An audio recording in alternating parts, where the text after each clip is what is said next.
오늘 말씀은 욥기서 10장 13절에서 22절까지의 말씀입니다. 욥은 하나님이 정성 들여 만드신 자신 같은 피조물을 왜 멸하려 하시는지를 이해할 수 없다는 투로 계속 불평을 합니다. 욥은 자신에게 닥친 일련의 재앙들을 살펴볼 때 틀림없이 하나님이 자신을 해치려는 속셈을 품고 계신 것이 아닌가 하는 생각을 지울 수가 없다고 의문을 제기합니다. 욥은 하나님은 그가 죄를 짓나 안 짓나 지켜보고 계셨고 그가 죄를 지으면 용서하지 않을 작정을 하시고 계셨다고 판단을 했습니다. 그렇지 않고서야 자신이 온갖 부끄러움과 수치와 모진 고통을 당할 이유가 없다고 여겼습니다. 욥은 앞에서와 마찬가지로 자신에게 닥친 모든 재앙과 고통이 하나님의 공격 때문이라고 하는 생각을 솔직하게 표현했습니다. 욥은 자신을 공격하시는 하나님을 맹수와 사람의 행동에 비유해서 표현을 했습니다. 하나님께서는 자신을 젊은 사자같이 공격하시고 자신에게 불리한 증인들을 세워서 공격하시고 군대처럼 공격한다고 했습니다. 이렇게 하나님의 맹렬한 공격에 지친 욥은 차라리 태어날 때부터 죽었더라 하면은 좋았을 것이라고 탄식까지 합니다. 그리고 죽음을 기다리고 있는 자신을 혼자 내버려 두어서 좀 잠시라도 평강을 얻게 해달라고 하나님께 요청을 했습니다. 우리는 고난 중에 있을 때 욥처럼 하나님과 내 자신의 존재에 대해서 불평하고 또 원망하기 쉽습니다. 그렇지만 이것은 결코 올바른 자세가 아닙니다. 모든 일에는 이 자세가 중요합니다. 운동도 그렇고 어떤 일을 하는 것도 그렇고 공부도 그렇고 삶에도 바른 자세가 있습니다. 여러분, 믿음에도 바른 자세가 있습니다. 고난 중에도 하나님에 대해서 우리가 가져야 할 바른 믿음의 자세가 있는 것입니다. 오늘 본문을 통해서 고난 중에 바른 믿음의 자세 세 가지를 살펴보겠습니다. 첫째로, 고난 중에도 용서하기를 기뻐하시는 하나님을 믿는 바른 믿음의 자세를 가져야 합니다.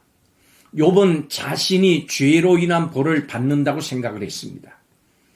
하나님이 여러 증인들을 대시고 더 심하게 벌하시는 가혹한 분 같다고 생각을 했습니다. 우리도 고난 속에 너무 힘들 때 이처럼 생각하기도 합니다. 그렇지만 우리는 알아야 합니다. 하나님은 우리를 위해서 낮고 천한 사람의 모양으로 이 땅에 오시고 우리를 대신해서 예수 그리스도로 십자가에서 죽으셨습니다. 하나님은 우리를 예수 그리스도 안에서 용서하시고 자녀 삼아 주시기를 기뻐하십니다. 뿐만 아니라 오래 참으시고 온유함으로 우리를 대해 주십니다. 우리의 변화가 비록 더딜지라도 끝까지 참으시고 말씀으로 가르쳐 주시고 지혜와 계시의 영이신 성령을 통해서 깨닫게 하시고 날마다 우리의 심령과 육체를 새롭게 하십니다. 주님은 온유하시고 자비로우십니다. 믿으십시오. 기억하십시오. 하나님은 벌하시기보다 용서하시기를 더 기뻐하십니다. 두 번째로, 고난 중에도 생명 주시기를 기뻐하시는 하나님이심을 믿는 바른 믿음의 자세를 가지십시오. 욥은 견디기 힘든 고통 가운데 자신이 태어난 것을 저주합니다. 차라리 태어나지 않고 죽었더라면 훨씬 좋았을 것이라고 생각하면서 생명 주신 하나님을 원망합니다. 우리도 너무 고통스러울 때면 때로 이와 같은 불경건한 생각을 할 때가 있습니다. 그렇지만 하나님이 우리를 위해서 하신 일을 생각해 보십시오. 하나님은 우리에게 참된 생명을 주셨습니다. 영원한 생명을 우리는 받은 겁니다. 천하보다도 귀한, 참으로 귀한 생명입니다. 그리고 이 고난의 과정을 통해서 온전하고 영광스럽게 우리를 변화시키실 것입니다. 그러므로 낙심하지 마십시오. 왜냐하면 우리가 고난을 통과하면서 그 사람은 날 가지고 수축될 것이지만 우리 안에 있는 생명은 점점 더 온전해지고 새로워질 것이기 때문입니다. 그러므로 우리가 낙심하지 아니하노니 겉사람은 후패하나 우리의 속은 날로 새롭도다. 기억하십시오. 하나님은 육의 생명과 영의 생명 모두를 주시는 하나님이십니다.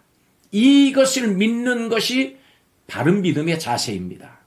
세 번째 마지막으로 고난 중에도 평강 주시기를 기뻐하시는 하나님이심을 믿는 바른 믿음의 자세를 가지십시오. 욥은 더 나아가 차라리 하나님이 자신을 내버려 두셔서 잠시나마 좀 평안하게 살고 싶다고 말합니다. 우리도 너무 고통스러울 때 욥처럼 이런 생각과 말을 하기도 합니다. 하나님, 저를 좀 내버려 두세요.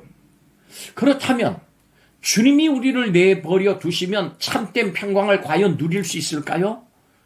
그렇지 않습니다. 여러분, 주님이 우리를 붙잡으시던 손을 놓으시는 그 순간 우리는 영원한 저주 아래 놓이게 됩니다. 주님께서 간섭하시는 것이 큰 은혜입니다. 하나님의 가장 큰 벌과 저주와 심판은 내버려 두시는 겁니다. 신경 쓰시지 않으시고 관심을 끊어버리시는 겁니다. 로마서 1장 24절에 하나님께서 저희의 마음의 정욕대로 내어버려 주사, 28절에는 하나님께서 저희를 그 상실한 마음대로 내어버려 두셨다고 했습니다. 우리는 거룩하신 하나님이 죄인인 우리의 삶을 다스리시고 간섭하시는 은혜가 얼마나 엄청난 복인가를 알아야 됩니다. 우리는 우리를 향한 하나님의 생각과 섭리를 다 이해할 수 없습니다. 그래서 어떤 때는 심지어 하나님께서 우리를 미워하시고 벌하시는 것처럼 느껴지기도 합니다. 그러나 그럴 때도 하나님을 믿는 이 믿음의 바른 자세를 가지십시오. 믿음의 자세가 흐트러져서는 안 됩니다. 주님이 그 본을 우리에게 보여주셨습니다. 이 땅을 사시면서 희생과 사랑과 순종으로 보여주셨습니다. 하나님은 절대로 우리를 버리지 않으시고 끝까지 사랑하십니다. 세상에 있는 자기 사람들을 사랑하시되 끝까지 사랑하시니라. 요한복음 13장 1절의 말씀입니다. 기도하겠습니다. 고난당할 때 믿음의 바른 자세가 어떤 모양으로든 흐트러지지 않게 하여 주옵소서. 세상이 요동을 해도 흔들리지 않는 굳센 믿음을 갖게 하여 주옵소서. 우리에게 용서와 생명과 평강을 주시기를 기뻐하시는 하나님께 감사를 드립니다. 오늘 고난 중에 있는 심령들이 믿음의 바른 자세를 가지고 살 수 있는 은혜를 베풀어 주옵소서. 예수님의 이름으로 기도하옵나이다. 아멘.